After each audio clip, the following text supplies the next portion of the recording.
Here we go with another great episode.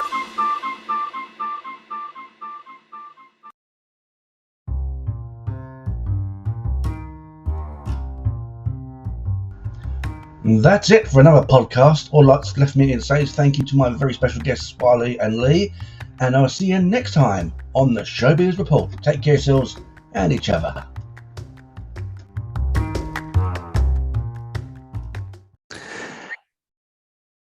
And welcome along to the Showbiz Report. My two very special guests for today's show. Of course, it's Swaylee and Lee. Hello, sirs. Hello. Hello and welcome to the Showbiz Report, my very own podcast where I talk about my life in general and do it with my tongue firmly in my cheek. I don't take it too seriously at all. So, so you guys are film producers and film actors, aren't you? We are. And you've got a few films out at the moment, and you've got one coming up in the pipeline, haven't you? Called Connie Lynn. We have indeed. Yes, one that we've been working very hard on for a good while now. And one, as we all know, that I could talk about for the next century. So tell us a bit about your other films as well. Okay, would you like to start or do you want me to? Maybe I should go first this time. Yes. Go ahead, yeah. We're actors, but we wanted to produce and we wanted to get people's stories out there and we wanted to direct as well. So we started off with Mother's Child and telling the story of a certain character, and it just snowballed from there into doing some film shorts for the festivals, more feature films, World Cup Heist, and then literally we just couldn't stop. We've literally got that bug now, haven't we? We just want to carry on going. We want to do another movie and another movie, and we just never want to stop. Addicted to making movies. It's just I just love working with so many different sort of artists, and the people you meet, it's just so wonderful and interesting, you know. And getting to be on different locations every day. You're in a different location, meeting new people, just seeing the whole process of how the movies are put together. It is so much more than what most people think, actually, isn't it? So, absolutely. Yeah. So what have you been in, Swaylee?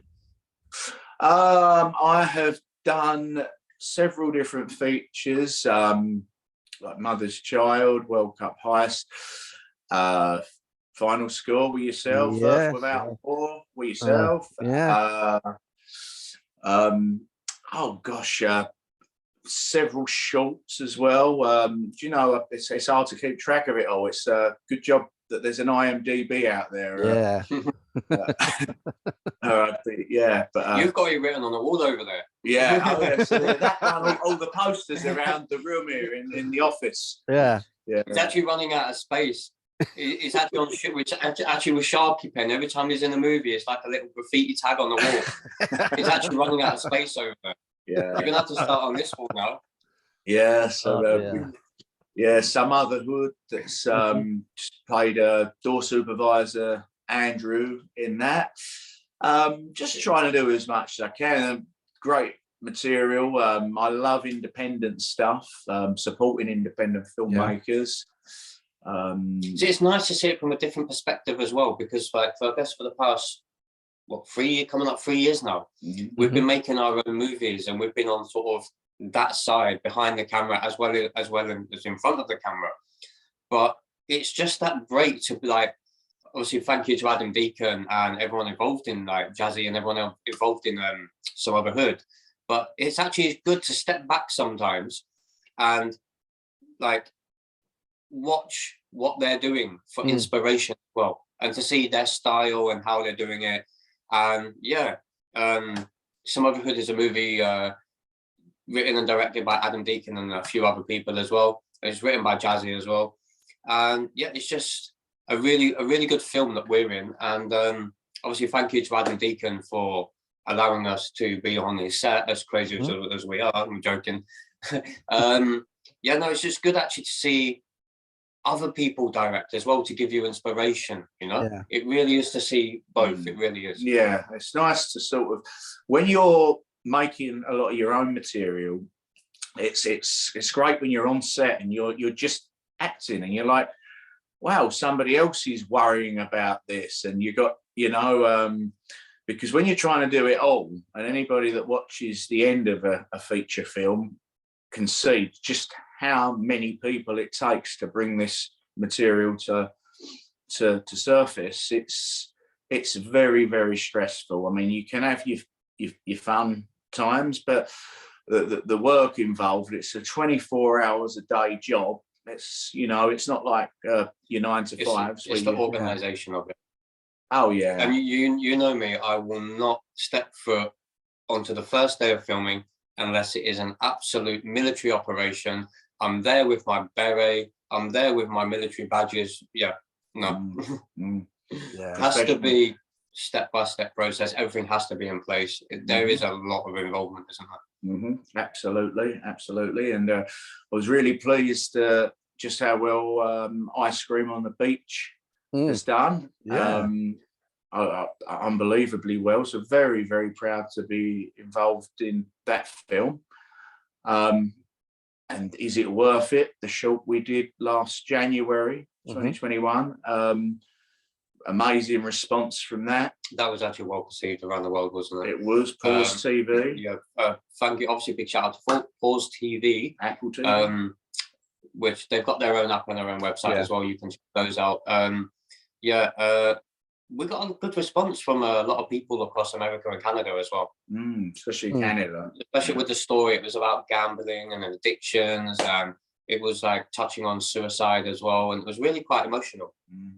Yeah, nice. But at the same time, good to hear feedback from people who actually like the story and, you know, use it as inspiration as well. That is one of the best things when you're doing this. Absolutely. Yes. Didn't Mother's Child and World Cup Highs go to Amazon, didn't they? They did. Yep. Amazon Prime, still on it now. And the DVDs and Blu-rays did quite well on Amazon. And some wonderful reviews people can check out on Amazon for those films. But we were very proud. I mean, when we were making both of those features, we didn't expect them to sort of go on Amazon Prime. I mean, when you make an independent film, you're hoping for the best, but you never know. No, a lot of times, as Carlos Patella would tell you, who we worked with in 2016 on 3 different films, to actually get them out there on a DVD or a Blu-ray or on Amazon Prime is not an easy task. So, you know, when Amazon accepted 2 of our features, and hopefully you guys will see Connie Lynn on Amazon Prime too, it's a very overwhelming feeling. So I think if you go into it as making... Actually, 1 second. If you actually go into... You're going to get the pen out so I can write another movie on the wall. I think when you go into like it with passion and you go into making these movies, you never know. If you've got a passion for it, it's great. You never know where it's going to go at the end when you get the result. You never know where you're going to... Well, you don't know how it's going to blow up around the world. You don't know how the movie's going to be perceived. And I think that's kind of exciting too. Yeah, it's like... It's just... We're so proud of these. Sorry, we're really proud of DVDs and that, Yeah. Not that I'm going to brag or anything, but I've got a DVD with my face in it as well. You see the one? Yeah. Is it possible I can like make a hole and just like wear it as like a it's mad, you know. It's like, didn't it? You just don't think. You obviously go in hoping for it, but when Amazon are like, you know what, we want to release this because of how well it's done on Prime. We want to release it on DVD. I'm like, wow, and I've just kept this sealed. I don't even want to unseal it because I'm so proud of it, you know. And did well in the festivals too. So so brilliant. And we definitely want you in our next feature film, mate. So you get your own DVD then. Oh, thank you. Yeah, I've actually, funnily enough, speaking of films now, I mentioned it actually in a DVD, on a DVD as well, in a film called Welcome to Essex. Dave, you've heard about that one? I have. I've seen it, and I followed the progress of that on Facebook and other social media, Twitter. And I really enjoyed that, mate. And I thought you were great in it. And I recognised a few familiar faces there. And yeah, it's wonderful, isn't it? When you're like, especially as a film buff, I'm like, wow, it's a DVD, and I'm in it. And yeah, that's it. you Even though know, you got and your face on the poster as well. Like, that's it. That's me made for life. That is wow, made up for life. I was. Yeah. That's what I've just done with Connie Lynn movie. So far, I mean, if you count that as your face, you can sort of see me running there. Yeah. But hopefully, at some stage, I may get my ugly mug on one of the posters or the DVD covers. But I love the poster for the movie you were in, mate. You must have been very proud. I was quite nicely surprised, I must admit, because the original poster we were going for didn't have me on it at all. And then we did the sort of photo shoot whilst we was filming, and they brought out the new poster, and that I was like, huh? What? You know, sort of thing. And we even had the pleasure of having the premiere at the Romford Film Festival a few years back. Oh, excellent. And I got to see myself on the big screen, and that was, I took my mum to see that, and I was well happy with that, I must admit. Yeah, we were going to screen Mother's Child at that particular cinema there, Romford. But then the pandemic, and by that time the movie, Amazon had decided to release it, and we're like, well, the movie's released, it's on DVD. We sort of missed the boat of the premiere. Again, we're World Cup heist, but this time round, fingers crossed, our premiere for Connie Lynn is very much going ahead, and all the videos from that will be seen on the F.O.C.U.S YouTube channel. Oh, nice. There's an invite for you and your lovely other half. Indeed, yeah. I don't think you can ever be prepared for seeing yourself on the big screen. No, you can't. You know it's coming, right? You know you're there, and you're like, oh, okay, yeah, I'm going to be on the big screen. Yeah. And then you get in the cinema and you just sat there, you're munching on your popcorn, you're like, yeah. You're just in awe. Yeah. Okay, it then sinks in once you see it. Yeah, it's very surreal, and I'm one of these people that look and go, "Oh God, is that really what you look like?" You know, I can't say it's a very nice feeling. I went to the British Film Institute and saw a short film I did called Dessert. Not my film, but I acted in that, and there was about 300 people in there. It's like, and I was like, "Oh, there I am," and is that what I sound like? And then Stan and Ollie. I had a walk-on role in that. I'm on it for about 30 seconds near the end when they're doing their final show in Ireland. As a fan of Laurel and Hardy, that was, again, it was crowded. That was quite wonderful seeing that, actually, because of that film obviously was huge. And a couple of other bits, where I've sort of seen myself in stuff, and feels a bit weird. I don't know what you make of it. Yeah, I mean, I must admit, when I saw the final film, was like, because I'd seen a clip of it when I was doing some what they call AD, you know, the audio tracking on that, and I saw the scene with Russell Brand. I was like, we got him in it, really? What? Wow. I couldn't believe that. So yeah, but when I saw the whole film itself, I was quite pleased with it, I must admit, and I did laugh a few bits as well, including a bit where I chuck a bottle at a zombie and tell him to fuck off. That made me laugh. That tickled me, I must admit. You know, when I went to last January Horror on Sea Festival, Scream on the Beach, again, another full house, and seeing it was like a dark comedy sort of film, and seeing myself jogging along the beach 80s style with the music on it was just, I was like, oh my God, you know, and weird. The Offering, that was one I was proud of, a fight scene in that. I was like, yeah, that's me up there, you know. It's one I actually liked the outcome. But yeah, it's just rewarding to watch the finished product, you know. Well, and we're hoping to have as many people at the Connie Lynn premiere as we can, according to the rules, you know, with COVID. Yeah. But yeah, so this is like third time lucky now, because COVID prevented 2 of our premieres from happening. But this time round, it's looking okay, mate. And there will be videos of that going on YouTube. Cool. So yeah, really looking forward to it. We think we've got something sort of next level-ish now. We're working with better and better people as we go and we're I think progressing. that's the key to get people talking about it, is to try and put a twist on something. Yeah. Oh, You know, obviously with this one, with Connie Lynn being written by artificial intelligence, GPT-3, the progressive language program, created and founded by Elon Musk and a few other people in Silicon Valley. That is the key element of this movie, that it was actually written.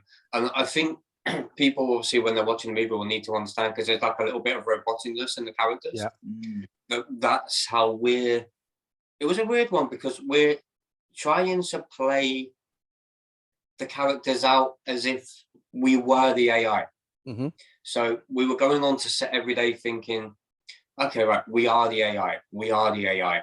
And that really comes across and shows in the movie, and it is really, really powerful.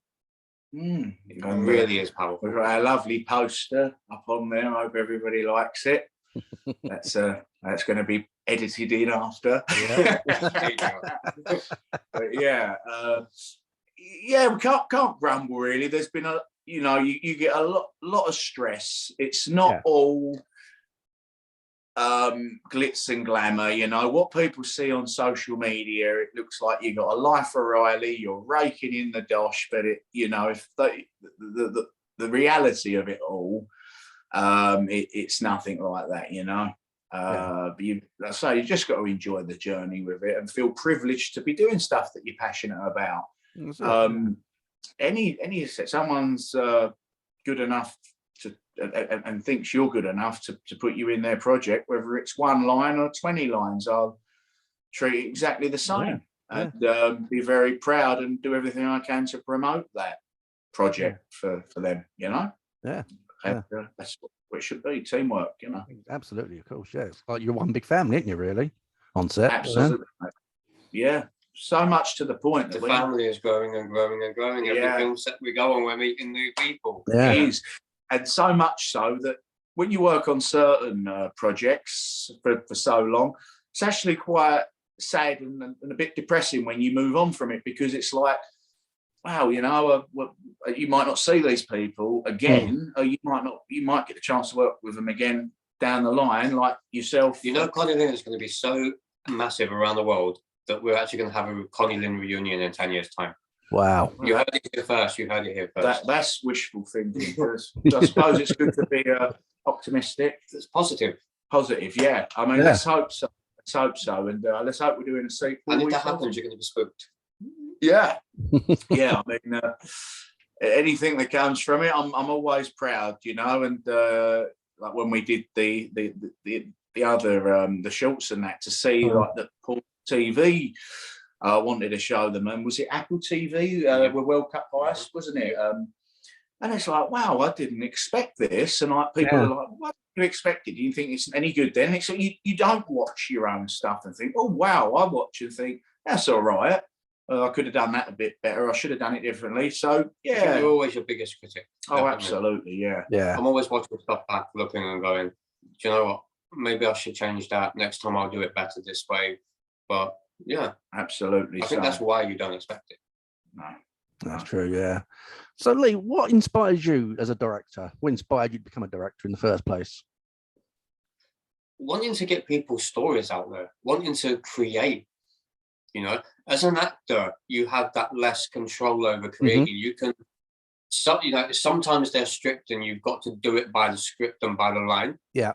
And you don't have that room for maneuver. And there's a lot of movies out there that might let you improvise a little bit here and there, which will bring more characterization with the character, which gives you a bit more like leeway with your creation and your art. I like that. Leeway. Leeway. Yeah. Sorry, I'm sad. That's all right.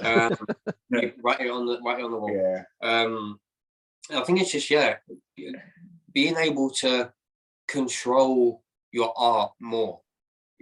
Creating a particular style, playing around with it, working on one movie, going, actually, no, this isn't like good. The movie's good, don't get me wrong, but in the creation style, you're thinking, actually, I can create that better next time.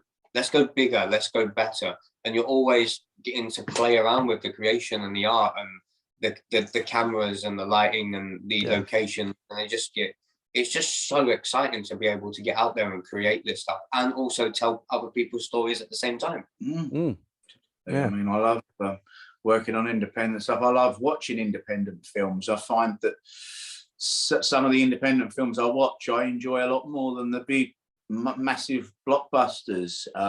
They're realer, you know. And I think that if everybody in the independent film world supports one another, it's makes the whole process more enjoyable, you know. Yeah. So yeah, it's lovely. I mean, I go to any all the festivals I can to see material, and you're always learning. Yeah. And you get to sort of meet, and you know, as well as I do, like networking is massive. Networking is always in this industry. All about networking, isn't it? You know. So yeah, we're always attending all sorts of different functions and events. You know. And what inspired you, Swaylee, to get involved in acting then? Well, it started off attending the Sylvia Young Theatre School because I needed to sort of do something to help me with confidence issues. Can we swap stories? Huh? Can we swap stories? Yeah. So yeah. And then what happened is I caught the bug. I went there and I got more confident. And there's only so many times you stand up in a room of 30 actors and you're acting, and then you think, you know, there's not much to this. So yeah, I did that, and then went on to do some BBC stuff, Salt It, a little part in Grange Hill. I was in a boy band in Grange Hill. Played a little part in The Bill as a bag snatcher, a builder in a scene in EastEnders back in 98 or 99 when I was 17. And then you go on a set, you're talking to people, interesting people, and it becomes a bit of like an addiction. When you get back to try and do your day job, like, it's depressing. You know, I want to be on set. You know? It becomes your life because you want to absorb everything to do with movies. Yeah. When it's your passion and you love it, you want to absorb everything. That's why you do. You need to be like a sponge, you know. If I'm on set, I'm watching, I'm learning, and I like watching other actors work. I go to the Actors Centre. I studied with Lambda, and I love watching actors work and working with as many different types of actors as I can. Yeah. It's just something I love. Literally last week, we was on the set for BAFTA award winner Adam Deacon's new movie, Some Otherhood. Wow. And even though I'm actually there in a role, I'm still like watching what's going on, soaking up the camera angles. Yeah. The storyline. Looking with a director's eye. Yeah. So yeah, looking with a director's eye, and it's just, yeah, Adam Deacon is an actual inspiration on like movies. It's so great to be able to just look at that and soak that up as well, and then take what you can from that, and then create your own stuff from the ideas that they are giving you. So sharing ideas as well. It's inspiring to sort of, you know, to see somebody that's done so well through just perseverance, and it does. It's you're inspired by it, you know. So getting to see anybody like that work, a BAFTA winner. I've worked with 2 BAFTA winning directors now over the last 5 years, and it's like, wow, this is amazing. You know, I'd pay to have this experience, and I'm actually being paid. And then you think, well, I must be doing something right. And you know, I think the people go, oh, well, you've been quite lucky, and it's like, well, it's weird, because the harder you work, the luckier you seem to get. I think, yes, luck plays a part, but you know, with this, I devote 24 hours a day to my craft, and I think if you're going to put the work in, you only get out, like anything in life. Like you only get out what you put in. If you go to the gym, you walk around and talk to people, you're not going to get results. So yeah, I mean, I study a lot. method acting too. Read a lot of books, watch a lot of documentaries, and forever. I think if you ever sit there and you think to yourself, "That's it, I'm good. I'm good at what I do, and that's it now." I think you can only go backwards. You're always learning, and even Tom Cruise would probably tell you that. Yeah. Well, on that note, guys, we're gonna have to call it a time there because time's running out on us, unfortunately. But thanks very much for the interview. Enjoyed it, mate. Thank you. Thank you very much. Thank you very much. See you guys. Cheers, man.